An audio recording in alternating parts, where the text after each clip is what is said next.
Síganos en nuestras redes sociales. En Twitter, @telediarios. En Facebook, Telediario S.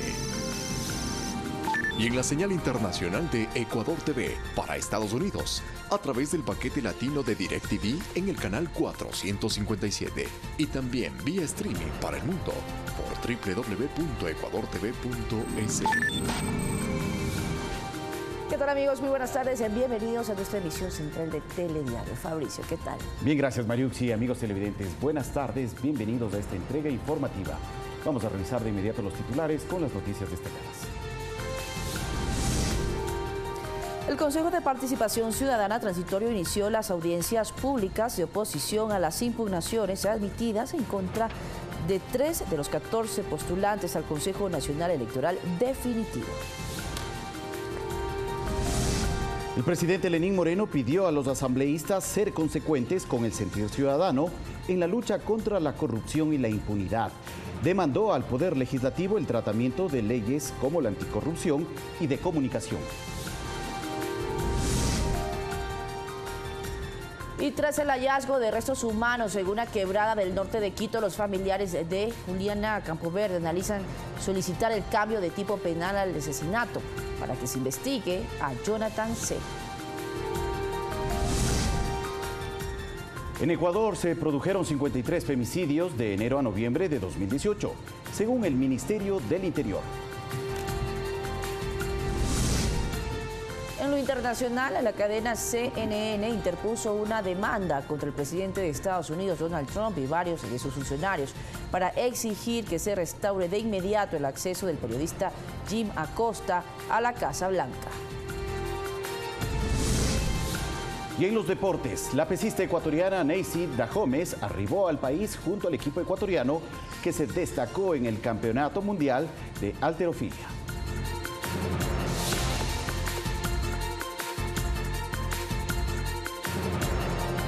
Arrancamos con las noticias en medio de anuncios de pedidos de reconsideración, denuncias por supuestas presiones y llamados a vigilar la votación de los legisladores. Se espera el desarrollo de la sesión plenaria de este martes a las 16 horas.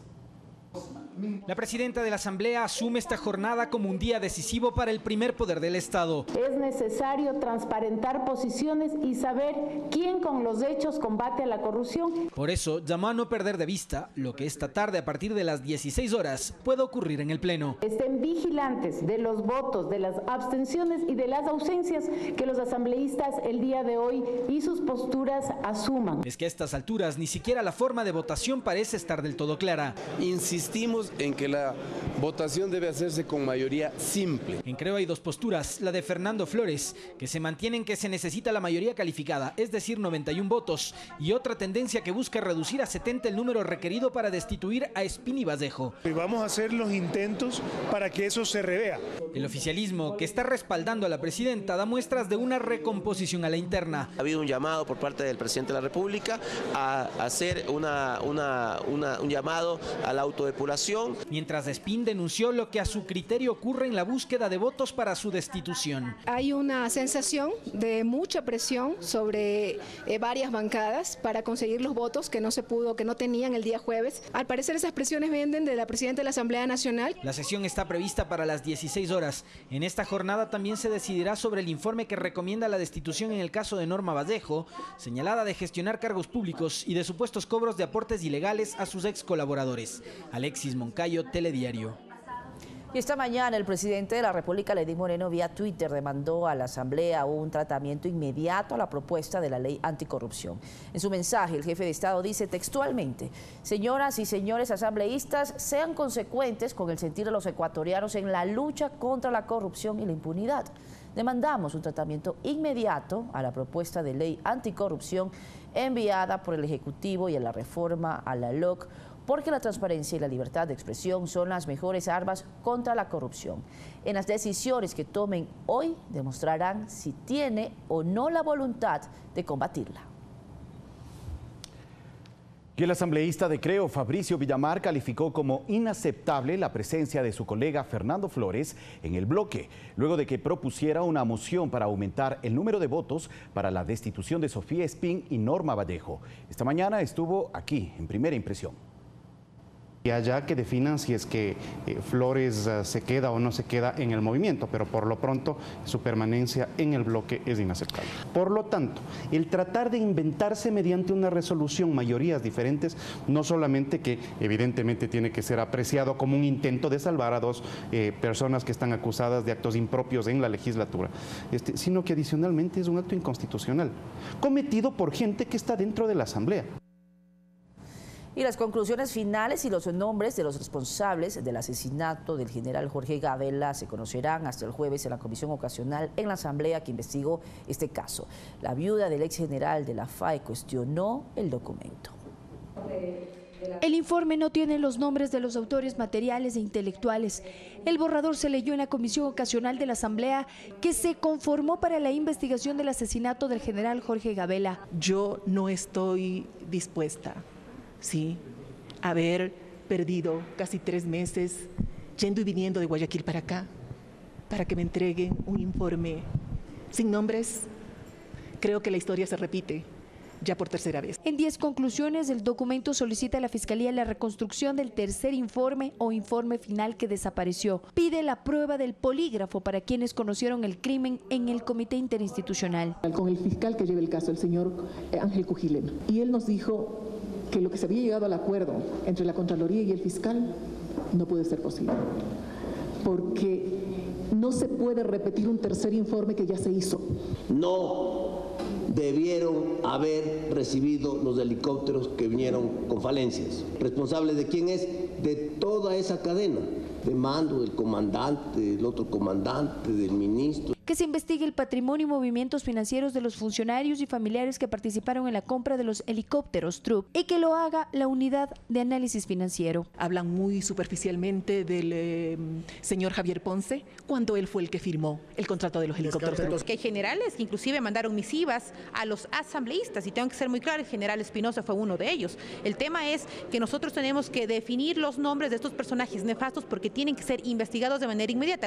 Varios asambleístas hicieron observaciones al informe de más de 80 páginas. Cuando se refiere al verbo haber sin H, o sea, así digamos, de vergonzoso es la redacción del informe. El presidente de la comisión, César Leitaldo, reveló que la empresa Sumil, representante de House de la India, que vendió los helicópteros, estaría vinculada a paraísos fiscales. Mencionó al abogado Javier Molina, quien trabajó en la CENAIN y como representante de los asesores de la empresa offshore Mossack Fonseca de Panamá en Ecuador. Gestionaba sociedades offshore, siendo asesor de la agencia, también siendo asesor de la agencia de inteligencia en el país. Hay un vínculo, sin duda, con la empresa Sumil, que es la ganadora del concurso de la venta de los helicópteros DRU. Hasta el día jueves se conocerá el informe final de la investigación del asesinato de Gabela. Ese día se revelarían los nombres de los responsables del delito. Valeria Villarroel, Telediario. Y esta mañana el presidente de la Comisión Legislativa Ocasional que investigue el caso Gabela, César Litardo, en diálogo con Primera Impresión, explicó la relación que se determinó entre la muerte del excomandante de la Fuerza Aérea Ecuatoriana y la adquisición de una flota de helicópteros a la India. Una de las conclusiones claras de esta comisión es que la muerte del general Gabela tiene una relación directa con la compra de estos helicópteros. Es decir, fue crimen organizado de acuerdo a lo que nosotros hemos analizado en todo este proceso. Nosotros hemos también tenido información que vincula a la empresa Sumil, la empresa que compra los helicópteros, con empresas offshore que tienen que ver con Panama Papers como tal. Es decir, hay una clara posibilidad de que la empresa Mossack Fonseca, que tenía aquí en Quito una base, que tenía más de 20 filiales, hace una venta de una de estas empresas offshore a Sumil en Nevada, en Estados Unidos, y que luego se hace una sucursal acá en Quito, Ecuador. Es decir, que también hay una vinculación y una irregularidad en la conformación de la empresa que realizó la compra de estos helicópteros. Y hace pocos minutos, por unanimidad, con 121 votos afirmativos, el Pleno de la Asamblea Nacional aprobó la interpretativa a la disposición general novena de la Ley de Educación Intercultural, que reconoce el pago total del incentivo jubilar a los maestros que salieron del magisterio en los años 2008, 2009 y 2010. Revisamos más noticias. De 3 a 4 meses podría demorar el proceso de extradición de Pablo Romero Quesada, exsecretario de Inteligencia. Así lo explicó el jurista Jorge Acosta. Señaló además que la justicia española evaluará si la documentación enviada por Ecuador contiene elementos que lo vinculen al delito de plagio.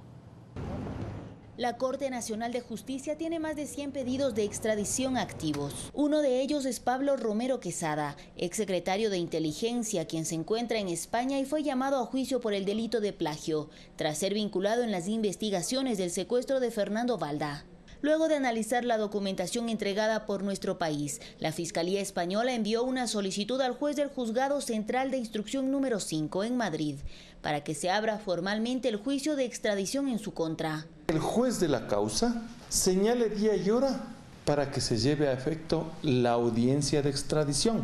El fiscal expondrá sus motivos y su fundamento legal de hecho y de derecho para que el juez ordene la extradición. A su vez, la defensa del señor Romero establecerá los motivos por los cuales esa extradición no procede. Mientras, para el abogado defensor de Romero en Ecuador, aún existen observaciones. El convenio de extradición con España pasaría a dar paso a una extradición siempre y cuando exista una prisión en firme. Técnicamente, hasta la presente fecha no existe una prisión en firme. Luego de que el juez se pronuncie, sea que acceda a la extradición o no, solo quedará un recurso más, que es el de apelación. Múltiples aspectos que pueden demorar o acortar la resolución. Pero yo estimo de que 3-4 meses estaremos ya con un indicativo cierto de lo que va a ocurrir. Mientras, en el caso del expresidente Correa, quien también es requerido por la justicia, no se podrá tramitar una extradición, señala el doctor Gonzalo Silva. Bélgica no tiene ningún convenio de extradición respecto al delito de plagio. Tanto para el exmandatario como para Pablo Romero, la etapa de juicio por el secuestro de Fernando Valda se suspendió, por cuanto ese delito no puede ser juzgado en ausencia. Olga Velasco, Telediario. Y en estos instantes, el Consejo de Participación Ciudadana y Control Social Transitorio desarrolla las audiencias públicas de oposición en contra de 3 de los 14 postulantes al Consejo Nacional Electoral Definitivo. El Consejo admitió a trámite las impugnaciones en contra de los postulantes Camila Moreno, Luis Verde Soto y Cecilia Velázquez. Se tiene previsto que las audiencias concluyan a la media tarde de este martes, luego de lo cual el Consejo Transitorio conocerá las pruebas de cargo y descargo y emitirá el pronunciamiento respectivo.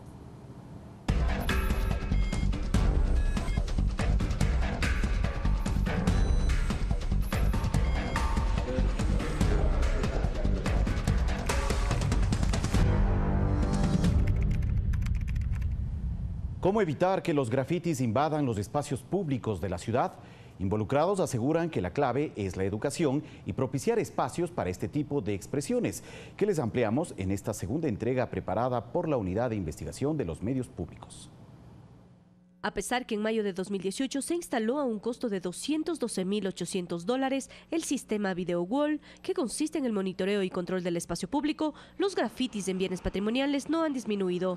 Para los involucrados, el problema va más allá.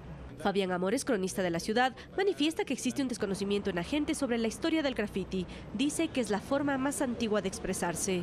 Surge en el mundo como una respuesta, de cierta manera, de la gente, ¿no? Es decir, quienes plasman algo en los muros, tiene que ver justamente con esa idea de expresar algo.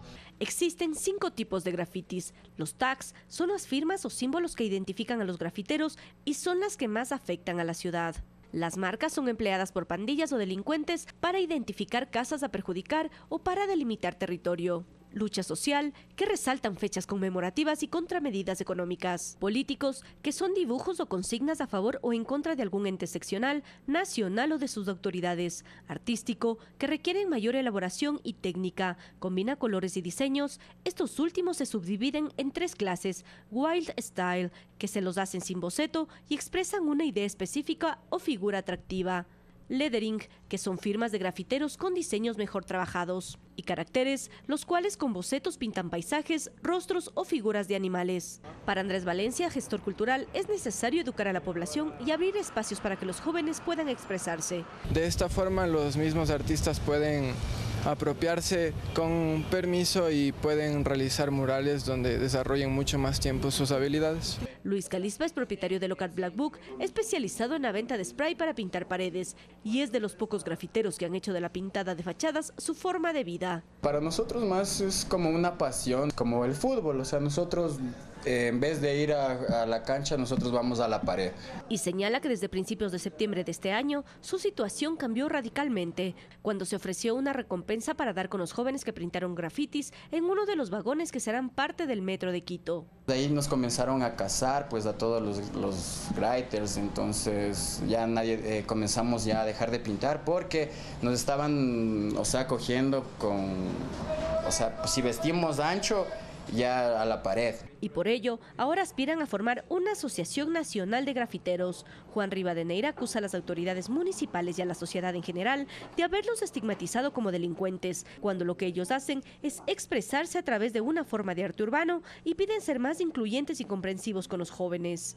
La pared, más que nada, rebeldía es libertad. Mediante el graffiti podemos expresar lo que sentimos. El 2 de mayo pasado, el municipio de Quito lanzó la campaña Si no es arte, a otra parte. Según el Cabildo, entre muros y pasos deprimidos, en la ciudad existen actualmente 80 espacios para que los jóvenes hagan grafitis.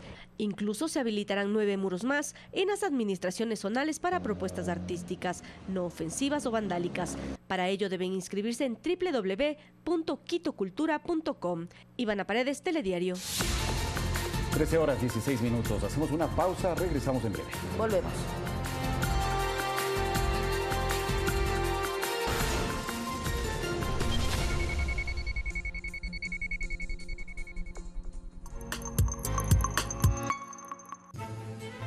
¿Te has preguntado cómo se sentiría sumergirte en un mundo miniatura?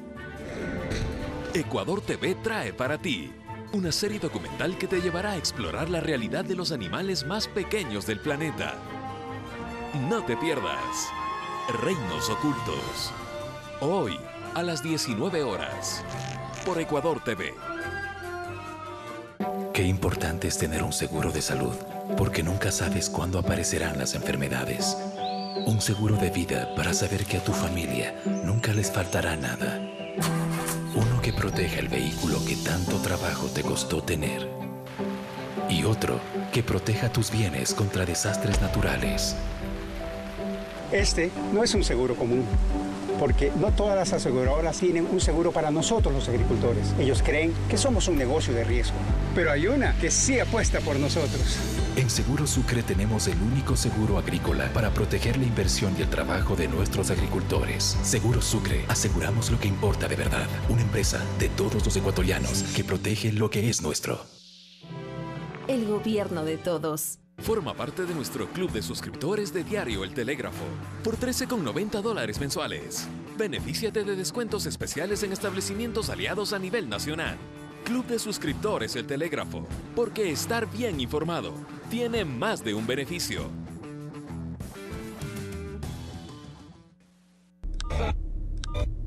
Voy a cuidarte por las noches, voy a amarte sin reproches, te voy a extrañar en la Comparte la emoción. 105.3 Pública FM. Para renunciar, no hay nadie más.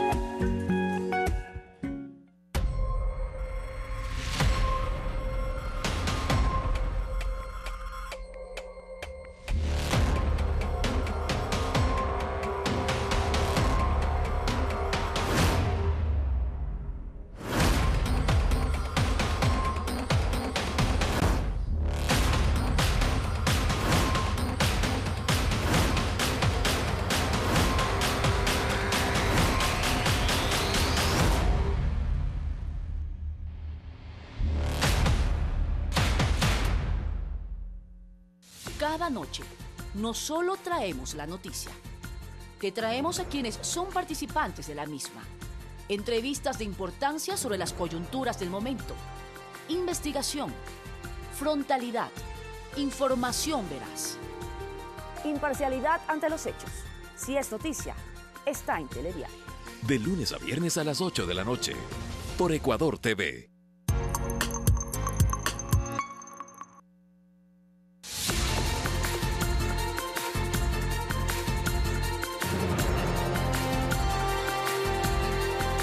Regresamos con más información. Entre 10 y 15 días se conocerá si los restos encontrados en Bellavista, al nororiente de Quito, corresponden a Juliana Campoverde, desaparecida hace 6 años. De confirmarse, los familiares de la joven analizan solicitar el cambio del tipo de delito que se investiga de este asesinato. Hasta la Fiscalía Provincial en Quito llegaron los padres de Juliana Campoverde, donde se les tomó una muestra de su ADN para cotejarla con los restos óseos encontrados en una quebrada en el sector de Bellavista, al norte de la capital, luego de que el principal investigado se acogiera a la cooperación eficaz y revelara la presunta ubicación del cadáver. Estamos hablando de algunos restos óseos, una pieza dental, puntualmente un molar. Vamos a seguir trabajando el tiempo que sea necesario para, en este lugar donde esta persona dio cierta información, verificar que esa información sea real. Sin embargo, los progenitores de la joven que desapareció hace 6 años y 4 meses dudan que los restos sean de su hija. Jonathan C., pastor evangélico, es el principal sospechoso. Esos restos, esos vestigios no corresponden a mi hija porque la verdad los encontraron en una parte muy superficial y para 6 años yo pensaría de que están mucho más profundos. ¿Dónde están los huesos largos? Su cráneo no está y eso es lo que quisiéramos encontrar. El hecho de que haya sido una iglesia y haya sido conformada esta iglesia por una familia, todos son cómplices y encubridores. Entre 10 y 15 días se conocerán los resultados. De corresponder a Juliana, la familia analiza solicitar el cambio del tipo penal de secuestro extorsivo al de asesinato. Si bien los elementos de este proceso podrían dar para un femicidio, hay que reconocer que el femicidio no era un delito tipificado en el 2012 cuando los hechos ocurrieron y por lo tanto no se puede aplicar esa figura penal. Cuando un secuestro extorsivo hablamos de 10 a 13 años. En cambio, cuando hablamos de un asesinato, podemos hablar incluso de hasta 25 años. La Fiscalía podrá solicitar vinculaciones al proceso hasta antes del 5 de diciembre, fecha en la que finaliza la instrucción fiscal. Olga Velasco, Telediario. Y en Ecuador se han producido de enero a noviembre de 2018 53 casos de femicidios, mientras que el Sistema Integrado de Seguridad EQ 911 ha atendido 30.000 casos de violencia física, sexual y psicológica en el país. La cifra se dio a conocer en el evento de apertura para la creación del Instituto de Justicia sobre la Violencia de Género. En el marco de la creación del Instituto de Justicia en Ecuador, la directora de Género y Derechos Humanos del Ministerio del Interior sostuvo que en el país existe una verdadera crisis en cuanto a violencia contra la mujer. Tenemos 53 femicidios y tenemos llamadas de auxilio o incidentes, como lo llaman, al 911, más de 30.000 casos por temas de violencia psicológica, sexual. En abordar este grave problema tiene un rol fundamental el Estado para garantizar derechos. Que los municipios, las juntas parroquiales, los tenientes políticos, la policía, el 911, funcionan en un sistema, tienen sistemas de referencia y contrarreferencia que puedan permitir que se corte la impunidad. Ecuador es uno de los países cuyos habitantes, tanto hombres como mujeres, consideran normal la violencia, por lo cual existe un desafío mayor para erradicarla en el ámbito público y privado, creando protocolos para evitar la violencia dentro de las empresas. ¿Qué hacer cuando tú identificas si es que hay un tema de acoso sexual dentro de tu organización? Para que sea un tema de confidencialidad, pero para que también se tomen las decisiones que tienen que tomarse. Erradicar este problema no es un tema solo de las mujeres. Que no salga a la calle, que no se ponga tal ropa, que evite tales lugares. Pero cuando hablamos de prevención nos tenemos que enfocar hacia los varones, hacia esos hombres que ejercen la violencia de manera cotidiana y sistemáticamente hacia las mujeres. Varias organizaciones consideran que el empoderamiento económico aleja a las mujeres de sufrir violencia. Verónica Rivadeneira, Telediario. 6 cooperativas de transporte interprovincial y cantonal que prestan servicio en la provincia de El Oro fueron notificadas por exceder el límite de velocidad permitido. Las 6 cooperativas de transporte en la provincia de El Oro fueron notificadas por la Agencia Nacional de Tránsito. Estos los registros de las infracciones por exceder los límites de velocidad. La cooperativa TAC 93 veces, Rutas Orense 67 veces y CIFA 36 veces. Llegamos a este entendimiento de que ellos van a conversar con sus choferes para que se apeguen a las normas y por lo tanto regulen la velocidad que ellos van a imprimir en carretera. La notificación fue vía electrónica a los conductores de los buses. Si vuelven a incurrir, la notificación se enviará a la cooperativa. Roberto Peñarreta, gerente de la cooperativa CIFA, considera que la notificación es injusta. Todo el mundo conocemos la vía Naranjal-Guayaquil y no presta las condiciones para hacer un rebasamiento como lo manda la ley. Entonces el chofer obligatoriamente tiene que imprimir un poco más de velocidad para poder rebasar, pero eso sucede en el lapso de 1 minuto, minuto y medio a lo mejor. Los usuarios que viajan a diario en estas unidades exigen que las medidas sean permanentes. 50 empresas de transporte operan en la provincia de El Oro. Maritza Castillo, Telediario. Y en Ecuador cada día mueren 7 personas en accidentes de tránsito. Diversas entidades trabajan en campañas de capacitación a los peatones, mientras la Asamblea Nacional enfatiza la educación vial en las reformas a la actual ley de tránsito. Un informe de 2015 sobre la situación mundial de la seguridad indica que alrededor de 1.25 millones de personas mueren cada año en accidentes de tránsito, y el Ecuador no se escapa mucho de esa realidad. El año 2014 teníamos el 6% de los siniestros correspondían muertes. Este año corresponde el 8%. Hemos tenido un incremento de siniestros y mortalidad. Reportes de la Agencia Nacional de Tránsito muestran que 2.000 personas murieron en accidentes en 2017 y hasta octubre de este año 1.700 vidas se apagaron en las vías del país. Uno de los errores es el desconocimiento de lo que son las leyes de tránsito. He observado a la gente que camina distraída con un celular. Estas estadísticas motivan a reformar la ley de tránsito en la que se quiere incorporar a la educación como un eje central. De manera integral buscamos la tan llamada seguridad vial integral, que se enfoca básicamente en cuidar la vida de la familia ecuatoriana.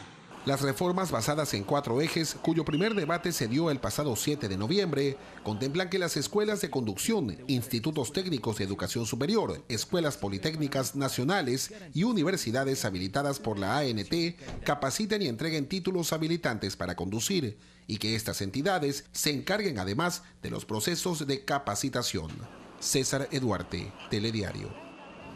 Perjudicados por usura protestaron en los exteriores del Consejo de la Judicatura para que se revise la actuación de la justicia con respecto a este delito contemplado en el artículo 309 del Código Orgánico Integral Penal.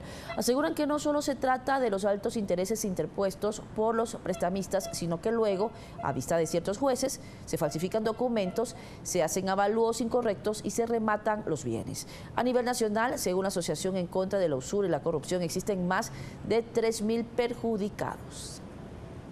Con las denuncias que le estoy presentando, nos han dicho arriba que hoy van a tratar el asunto en el Pleno y hoy no nos vamos de aquí si no nos llevamos esa resolución. Tengo 5 años demandado al 1800 delito por usura en la Fiscalía de Machala. 5 años en investigación, todavía no se cierra la investigación. Las denuncias de nosotros, que es por usura, que están en la Fiscalía, avanzan más lento que tortuga, pero lo civil sí va galopante, hacia adelante.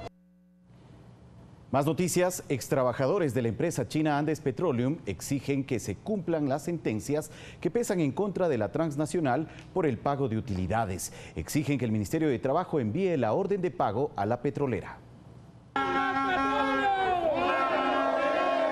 Su pedido es el mismo desde hace varios años, que la ley se aplique y se obligue a la empresa china Andes Petroleum a pagar las utilidades ratificadas de acuerdo a sentencias en firme y ejecutoriadas por la Corte Nacional de Justicia y en última instancia por la Corte Constitucional, resoluciones a favor de los extrabajadores que datan de los años 2000, 2001, 2002 y 2008. Por eso es que pregunto yo al Gobierno Nacional si es que existe la voluntad política de presionar a la empresa transnacional petrolera china de que se ejecuten las sentencias. Según el abogado de los afectados, el SRI cumplió en notificar a la empresa sobre el pago de las glosas, mientras que el Ministerio de Trabajo llamó a un diálogo social entre las partes. El último escrito que recibimos por parte de la empresa Andes Petróleo es burlándose del Ministerio de Trabajo, diciéndole que no tienen competencia. Por este motivo exigen a la cartera de trabajo que emita la orden de pago. Hugo Rodríguez, quien lidera el Sindicato de Trabajadores, asegura que son 546 familias luchando por sus derechos. No nos pagaron asunto de utilidades, que es lo que uno más trabaja metido en el oriente. El perjuicio no está cuantificado, por cuanto se incrementa en razón de la demora del pago. Tenemos un monto aproximado de 56 a 70 millones de dólares. También acusan a la empresa por supuesta falsificación de documentos para justificar pagos que nunca se realizaron a los trabajadores. ¿Nosotros con quién estamos luchando? Una compañía poderosa. El caso llegó a instancias internacionales y se conformó una veeduría que ratifica que existió violación de derechos. En base a la Carta Universal de Derechos Humanos, según el artículo 23, literal 1, 2, 3 y 4, hay una vulneración de sus derechos a través de no haber sido cancelados sus salarios a tiempo. Sofía Montoya, Telediario. Y en Guayaquil se desarrolló el encuentro de la Federación Interamericana Empresarial, donde se abordó el rol del sector privado en el fortalecimiento de la economía ecuatoriana. Además, se destacó la iniciativa del Gobierno Nacional de promover mecanismos de participación e inversiones. Quienes intervinieron en este encuentro, organizado por la Federación Interamericana Empresarial, coincidieron en que el Ecuador requiere fortalecer la dolarización para generar así sostenibilidad fiscal y estabilidad macroeconómica. Así lo sostiene Jaime Carrera, secretario del Observatorio de Política Fiscal. Sin inversión y sin un elevado crecimiento no hay empleo. La generación de empleo es imposible sin una elevada inversión privada. Mauricio Pozo, exministro de Economía, atribuye un decrecimiento producto del modelo de gobernanza del régimen anterior, en el que el sector privado no contó con mecanismos que incentiven dicha participación. La inversión extranjera sigue siendo baja, algo se recuperó hasta el segundo semestre, pero respecto a los países vecinos es en un caso 10 veces menor y en el otro caso 20 veces menor, es decir, estamos muy lejos de lo que el país requiere para poder crecer más activamente. Procesos como el mecanismo de ejecución pública de obras y la participación del sector privado por delegación o administración o la generación de leyes desde el ámbito político son aquellas señales que el sector esperaba del actual gobierno, según el punto de vista de Vianne Maino, especialista en regulación económica e inversiones. ¿A quién le corresponde innovar, crear y asumir riesgos económicos? Y esa es la primera importante reflexión. A nosotros, al sector privado. Al Estado le corresponde generar institucionalmente la estructura para que el sector privado pueda hacer estas cosas. En Guayaquil, César Eduarte, Telediario. Los programas Mi Empleo y Empleo Joven son acogidos por la empresa privada del país. En Cuenca, varias compañías firmaron un acuerdo con el Ministerio de Trabajo. Fibroacero es una empresa cuencana dedicada a la construcción de cocinas y bombonas para gas de uso doméstico. Al momento tiene 384 empleados, pero su producción va en aumento, por tanto necesita más mano de obra. Hoy firmó un convenio con el Ministerio de Trabajo para acoger la propuesta gubernamental de los programas Mi Primer Empleo y Empleo Joven. Cuántas personas, cuántos aspirantes hay y de esa manera ver la posibilidad, ojalá se pueda incluir a todos, enrolarles a todos en nuestra empresa. Empleo Joven es un programa dirigido a la población entre 18 y 29 años de edad que no curse estudios. A la empresa que los contrate, el Estado reconocerá el 50% de su salario y el 100% del aporte patronal. Siempre y cuando, obviamente, también no lo desvincule, al menos en 2 años. El segundo programa, denominado Mi Primer Empleo, está dirigido a estudiantes o egresados que tengan entre 18 y 29 años de edad. La empresa que los ingrese como pasantes recibirá el aporte del Estado del 100% de su salario. No tendrá que devolver el dinero siempre y cuando ese pasante sea contratado como trabajador en cualquiera de las modalidades laborales. El Ecuador tiene una cifra cercana a las 300.000 personas en el desempleo. De ese número, 200.000 son jóvenes. Este programa tiene una inversión que supera los $200 millones y esperamos beneficiar a cerca de 100.000 jóvenes. El sector productivo requiere de una mayor flexibilización en la contratación laboral. Al momento, 600 empresas y 550 jóvenes son beneficiarios de estos planes. César Tacuri Vintimilla, Telediario. Y el bono de desarrollo humano es una transferencia monetaria que se realiza para cubrir necesidades relacionadas con situación de extrema pobreza. Quienes son beneficiarios de este recurso pueden acceder a créditos y así emprender negocios. Es beneficiaria del bono de desarrollo humano hace varios años. Desde su casa, Cristina Pilaloa se dedica a la elaboración de muebles. Dice que el crédito para instalar su negocio fue de gran ayuda. Ha habido un beneficio en todo. Estamos activos, trabajamos, suplimos lo que necesitamos y más que todo para los niños. Junto a su esposa Abraham Cruz, ha encontrado en la fabricación de muebles el medio de sustento para sus 4 hijos. Exhorta a la ciudadanía a conocer y colaborar con este emprendimiento familiar.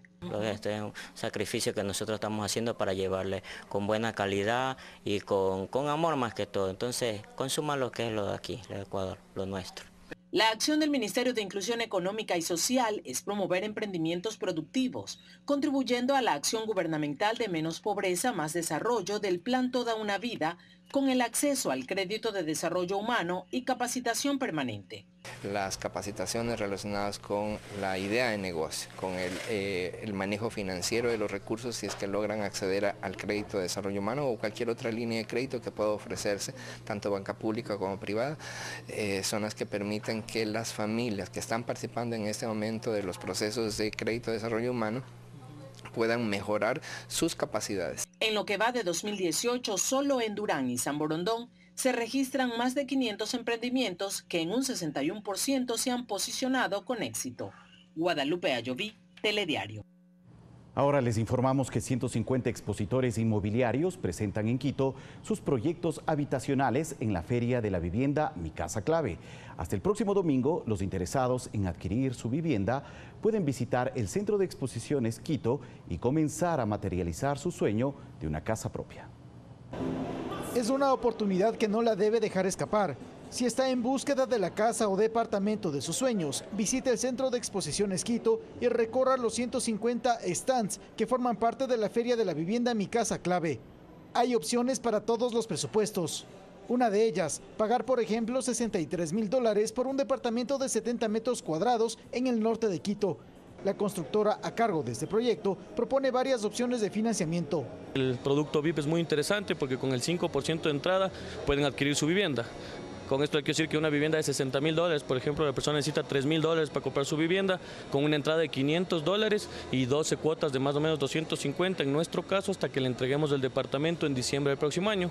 Y la diferencia, el 95%, esos $57.000, a 20 años a una tasa cercana al 5% con los bancos que están dentro de este programa VIP del gobierno. Hay opciones de casas en los valles aledaños a Quito o a su vez de departamentos en zonas exclusivas de la capital, cuyos precios tranquilamente superan los $150.000. También están las viviendas de corte más económico que se encuentran en el límite de los $70.000. Quienes están jubilados buscan opción de una vivienda. No todos tenemos esa facilidad para pagar más de $400. Con el sueldo básico que uno se tiene no alcanza. Entonces de ahí están buenos, pero asimismo están caritos las casas, los departamentos, sí está caro. La Feria de la Vivienda Mi Casa Clave está abierta al público hasta este domingo, desde las 16 hasta las 20 horas. El próximo fin de semana, el horario se amplía desde las 10 de la mañana hasta las 8 de la noche. Javier Ceballos, Telediario. 13 horas 38 minutos, hacemos una nueva pausa, regresamos en breve con más noticias para ustedes.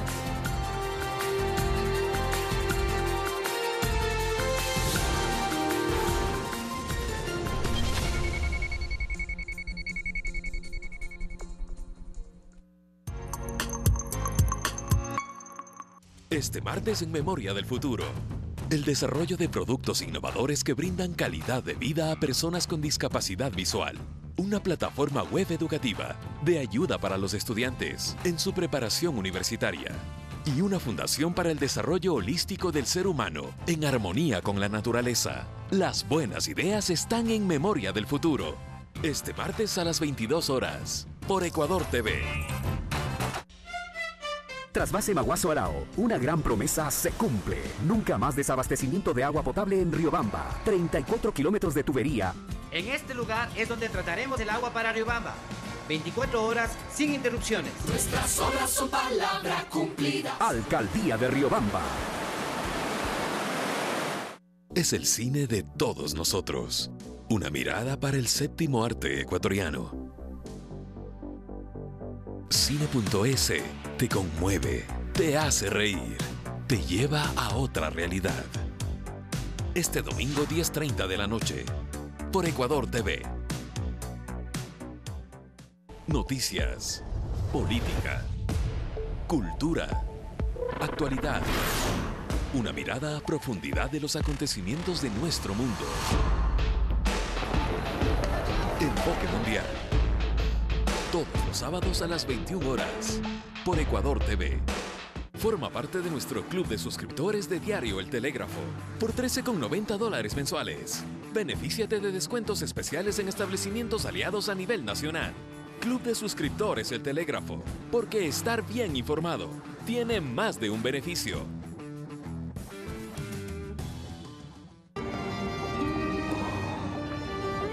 Hija. ¿Qué pasó, hija? Podría quedarme aquí por un tiempo. ¿Cuándo pretendías contarme que antes te propuso matrimonio y te dio un anillo? Mi último deseo. Hoy, 21 horas, por Ecuador TV.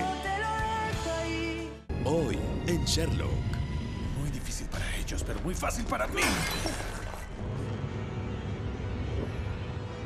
No es posible. ¿Cómo lo hizo? ¿La conoces? ¿No es verdad? Solo quiere encontrarme y sobrevivió. Es lo único que importa. Me lo dijo él mismo. Dile que está condenada a muerte. Sherlock, de lunes a viernes a las 18 horas, por Ecuador TV.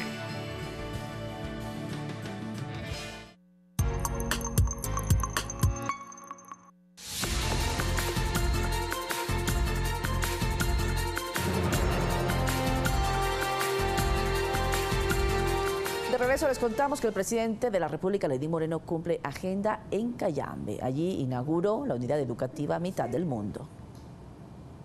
Es la unidad educativa Guachalá Mitad del Mundo en Cayambe, un centro de preparación que además de infraestructura es la demostración del nuevo modelo pedagógico. La educación es constructiva y creativa y eso nos convierte en mejores seres humanos. Por eso el mejoramiento de la educación debe ser la política permanente del Estado. El gobierno nacional invirtió $5.5 millones en esta obra, dentro de un presupuesto que, a pesar de ser corto, prioriza el aprendizaje de la ciudadanía. Que el camino más corto para salir de la pobreza es la educación. Aquí viene la respuesta de ustedes, niños y jóvenes, a esforzarse. Sin embargo, en esta construcción que se le entrega con anticipación al plazo establecido, también se demuestra un nuevo manejo de gestión administrativa y contractual. La cual el día de hoy damos una gran noticia, que ya hemos resuelto el 70% de esas obras con problemas en este gobierno. 1000 estudiantes de comunidades como Cangagua y Pingulmi serán beneficiados con la apertura de esta escuela. Con Edwin Cobo y José Luis Rodríguez, Alex Llanos, Telediario. Y al conmemorarse el Día Nacional de la Educación, la Cartera de Estado realizó un concurso de oratoria con estudiantes de 17 planteles de la Zona 8, que corresponden a los cantones de Guayaquil, Durán y San Borondón. Son 17 unidades educativas, entre fiscales, fiscomisionales y particulares, que participan del concurso de oratoria que impulsa a los estudiantes a ser parte del debate, evaluando el proceso de educación. Presenta un orgullo hablar de los ideales que me representan a mí, y no solo a mí, sino a todo el país ecuatoriano. Los ideales de educación que deben mantenerse siempre y durante toda la vida, fomentando así la cultura de todos los que habitamos en este lindo territorio. Acusar a los demás de infortunios propios es un signo de falta de educación. Entre las demandas, estudiantes piden fortalecer el sistema educativo para que en todos los colegios se cuente con un mismo pensum académico. Los profesores tienen que estar igualmente preparados que al igual que todos los demás profesores de otros colegios, porque digamos que unos colegios particulares tienen un nivel más alto, pero no debería ser así, deberían todas las personas tener el mismo conocimiento. Dentro de la competencia se califica el contenido de la oratoria y el desenvolvimiento escénico, promoviendo la importancia de la educación como eje de desarrollo de las naciones. Para que los chicos hagan énfasis en que la educación sobre todo tiene que ser una educación de calidad, una educación digna, de derechos sobre todo, y participativa en ese sentido, por eso hoy el concurso de oratoria. A través de un acuerdo nacional, en 2012 declaró cada 13 de noviembre como Día Nacional de la Educación. En torno a esta fecha se desarrollan varias actividades que involucran a toda la comunidad educativa. Guadalupe Ayoví, Telediario.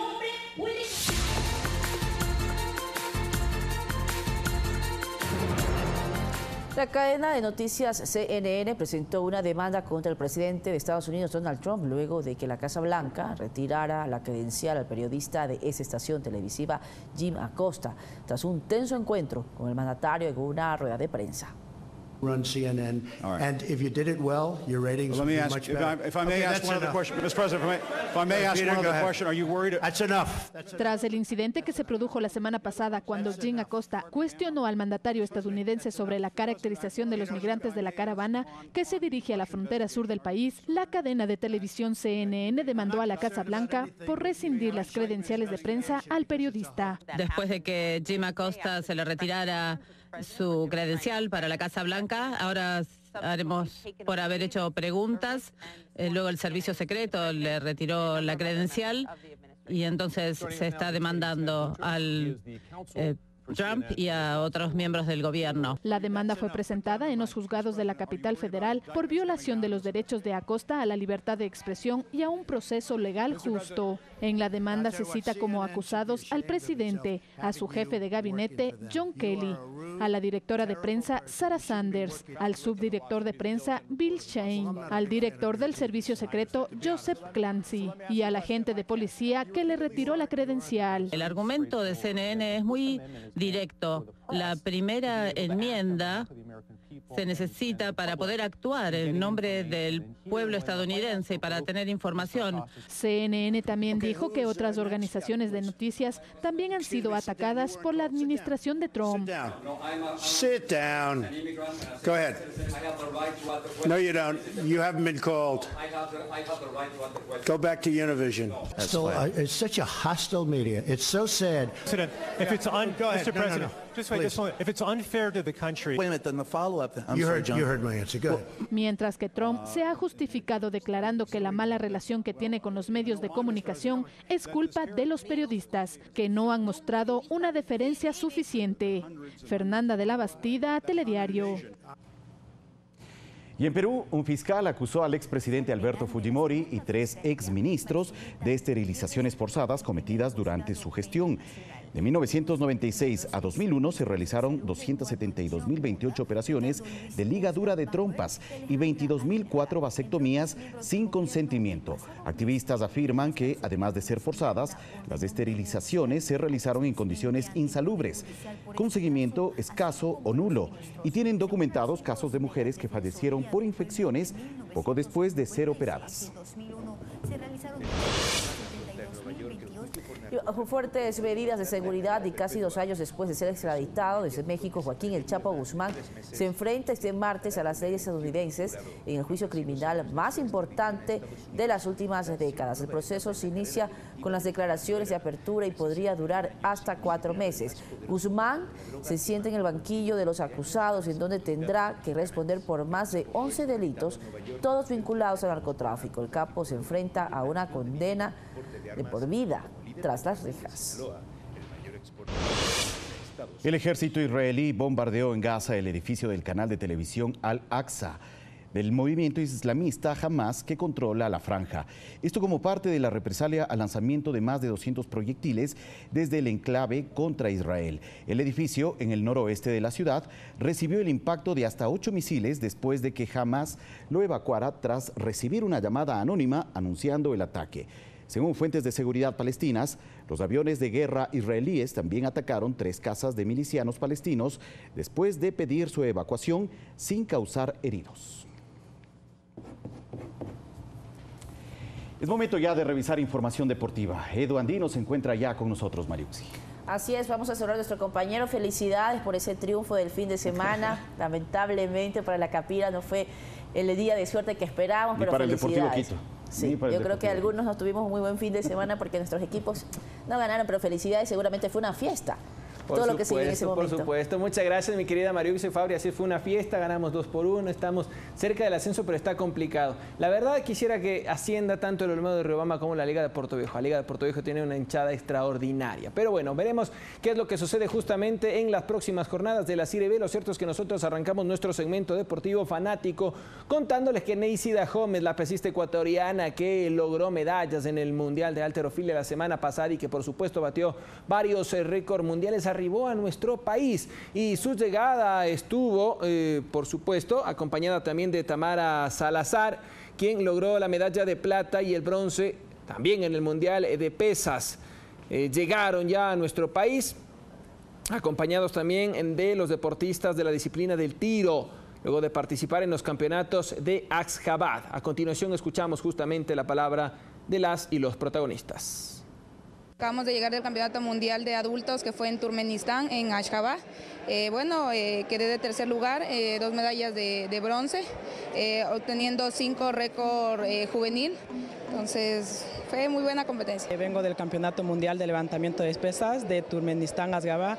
Bueno, realmente me siento muy contenta, muy feliz por este resultado obtenido. Medalla de plata en envión y bronce en el total.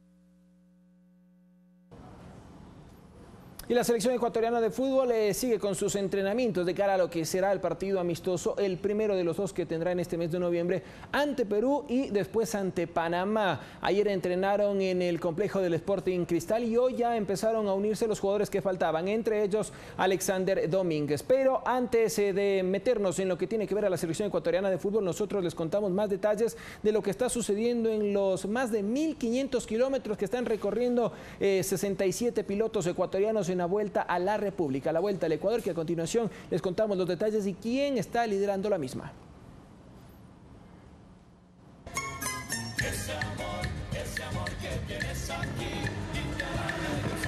Muy bien, acá tenemos entonces los detalles. Rubén Cuenca, Ramiro Arévalo son quienes están liderando esta Vuelta al Ecuador. Martín Navas, Luis Mena son algunos de los protagonistas en esta Vuelta al Ecuador, la etapa 2 de la Vuelta Automovilística que unió las provincias de Los Ríos, Cotopaxi, Bolívar, Chimborazo, Cañar, Guayas, El Oro, fue dominada por el piloto lojano Rubén Cuenca y su navegante Ramiro Arévalo en dicho trayecto que contempló 92,85 kilómetros de enlaces y 149,70 kilómetros de primes, 242,55 kilómetros en total. El automovilista de la Centinela del Sur registró el mejor tiempo. Los pilotos tendrán el primer día de descanso justamente el día de hoy. No habrá actividad, sin embargo, se realizará la premiación en la etapa 1 y 2 en el recinto de la Feria Mundial del Banano, en Machala. Las emociones de esta Vuelta al Ecuador continuarán y saldrán justamente las máquinas desde El Oro con rumbo a Loja para terminar en Azuay. Son 215,90 kilómetros de enlaces y 151 kilómetros de primes para un total de 366,90 kilómetros. Escuchamos justamente a Cuenca, quien es el líder de esta Vuelta al Ecuador. Sí, bueno, gracias a Dios lo pudimos mantener, ganamos la etapa, pudimos ganar los 10 puntos de la etapa que se juegan por el Nacional. Y ese era nuestro objetivo. En el segundo prime rompimos el diferencial posterior del Evo y ya en el tercer especial fuimos tranquilos por miedo, ¿no?, de que se rompa, pero lo notamos bien al carro, así que el cuarto y quinto especial lo aplicamos el todo por el todo para lograr recuperar ese primer lugar. ¿Se mantiene la diferencia o se ha cortado en relación a Martín Navas? Se mantiene la diferencia, solo la etapa la ganamos con 2 segundos nada más. Es poco tiempo y bueno, o sea, vamos a mantener la diferencia de ahí. Ahora viene nuestra etapa de nuestra ciudad, esperemos hacerlo bien y acumular mejores tiempos, ¿no? No sé si supiste el reclamo de Martín Navas en el sentido de que en el remate final en el Parque Extremo acá en la Troncal perdió la vía, mi querido Rubén. Sí, justamente donde se sale Martín se va llevando la cinta amarilla que era la referencia para entrar a la derecha y como se fue llevando yo también me fui saliendo en la misma curva. Fuimos 150 metros para adentro y tocó poner retro hasta salir de nuevo y coger la vía normal. Pero esto dentro de la parte normativa es permisible o no, Rubén. Sí, claro, sí, son cosas que se dan, es una salida de pista. Y bueno, eso es, lamentablemente no teníamos bien anotada esa curva y nos fuimos recto. Bueno, son gajes del oficio, ¿no? Sí, gajes del oficio. Justo conversábamos. Gracias a él, que se cometió el mismo error que nosotros, los tiempos se pudieron dar. Ya sí les habíamos hablado de la selección ecuatoriana de fútbol que continúa con sus prácticas de cara al partido amistoso ante la selección peruana. Hoy, si no, ya Alexander Domínguez, también estaba previsto que lo haga Ayrton Preciado, de los jugadores que restaban del fútbol del exterior, de sumarse a este tricolor con 24 convocados por el técnico Hernán Darío El Bolillo Gómez. De a poco va diagramando lo que será el 11 titular y dentro de este 11 podría estar John Narváez, el jugador del Melgar de Perú, que conoce muy bien este fútbol y que según la prensa peruana está destacando en el fútbol del sur de nuestro continente. Escuchamos la palabra tanto de Narváez como de Hernán Darío El Bolillo Gómez. Hay 3 selecciones muy buenas en Sudamérica: Brasil, Colombia y Perú. Son las 3 selecciones de mejor nivel, por eso para nosotros es bien importante venir aquí porque nos va a mostrar muchas dificultades, aunque vaya a haber muchas críticas en contra de nuestra selección. El rival de la bicolor ya está en Lima. Con el Bolillo Gómez al mando, la selección ecuatoriana arribó a nuestra capital para enfrentar a Perú este jueves en el Estadio Nacional. Estamos probando muchachos nuevos, juntándolos con algunos de experiencia. Y bueno, todavía no tenemos un buen nivel. Ecuador viene de una gira por Asia donde perdió 4-3 ante Qatar y empató 0-0 ante Omán. Se trata de una selección que quiere volver a un mundial, pero antes pretende hacer una buena Copa América. Estos son clases de partidos amistosos, ¿no? Para ir sumando jugadores y bueno, y con un solo propósito, que el profesor encuentre ya el equipo ideal. Hasta aquí el segmento deportivo, nos despedimos, pero antes también les recordamos lo que sucedió en el último compromiso de la fecha del Campeonato Ecuatoriano de Fútbol, en donde el Nacional perdió ante el conjunto de Guayaquil City, que ganó luego de más de 72 días. Imagínense ustedes la crisis creciente en el equipo militar, que apenas tiene 2 puntos más que el técnico universitario. Se enfrentarán en la fecha 19 y la importancia de este compromiso, porque quienes queden en los 2 últimos lugares el próximo año tendrán una penalización económica al no haber descenso. Que tengan ustedes buen provecho, pausa y regresamos con la recta final de su telediario.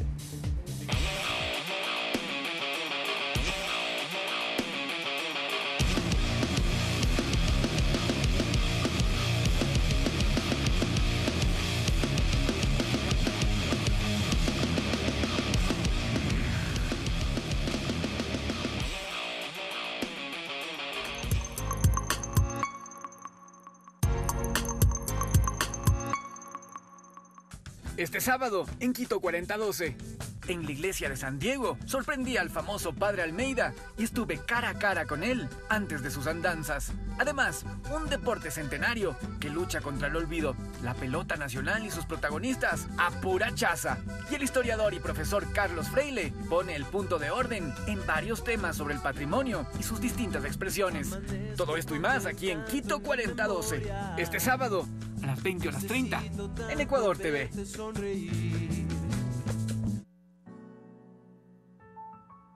Soñamos un país construido por todos.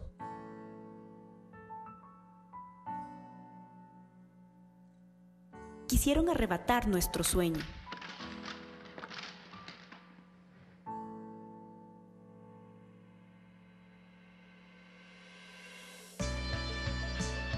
Decidimos empezar de nuevo.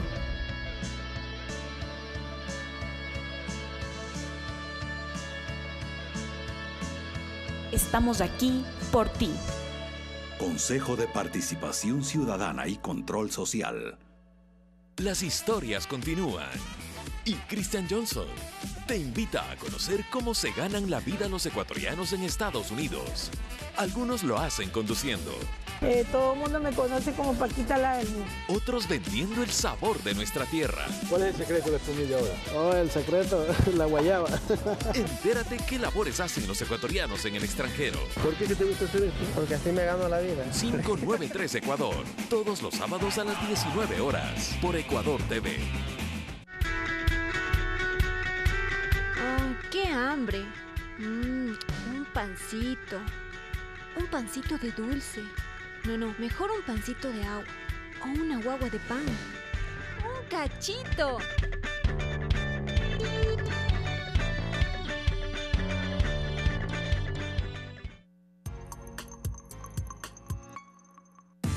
Cada semana, planifica una nueva aventura, descubriendo los tesoros naturales del Ecuador.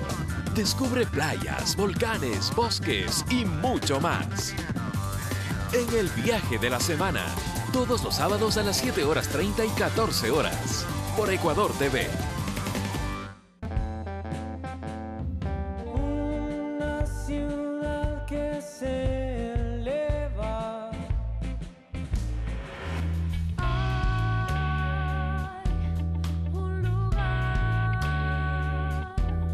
La Casa Invita, domingo 17:30, por Ecuador TV.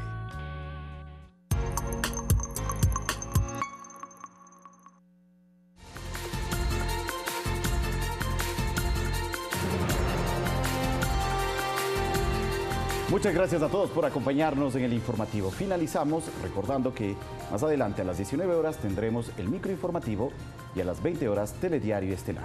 Más información para ustedes, así que estén pendientes. Como siempre, agradecerles por informarse con Telediario. Feliz tarde.